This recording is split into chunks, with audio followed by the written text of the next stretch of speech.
Chapelton versus Barry Urban District Council. Principles involved: the principle of reasonable notice and the difference between a contractual document and a receipt. Now, what are the facts of the case?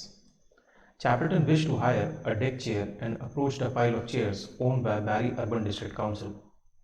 A notice adjacent to the chairs detailed the cost of hire and advised customers to obtain tickets and retain them for inspection. Chapelton purchased a ticket and placed it in his pocket. On one side of the ticket, the council purported to exclude liability for any accidents caused by hiring of the chairs. Chapelton sat down and the canvas gave way, and Chapelton got injured. He sought damages from the council, but it was held in the lower court that the council had effectively excluded the liability. Chapelton appealed against the decision of the lower court. Now, in the superior court, what are the facts of the case and what was the decision?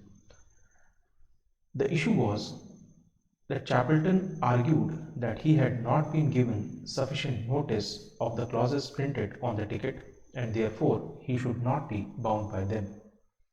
There was nothing on the notice adjacent to the chairs or on the face of the ticket to alert customers' attention to the clauses on the back of the ticket. Therefore, the ticket should be regarded as a receipt provided after the formation of the contract.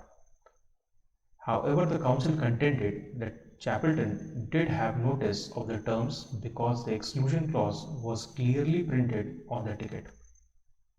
The notice adjacent to the deck chairs was merely an invitation to treat, and the ticket was not merely a receipt, but it amounted to a written contract detailing the terms by which parties agreed to be bound.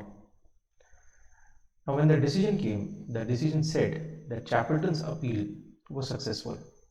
The ticket was held to be a receipt, and the conditions on which the council have offered the chairs for hire were those contained in the notice, and the notice did not contain any exclusion clause. The council had not therefore brought Chapelton's attention to the clause and they could not rely on it.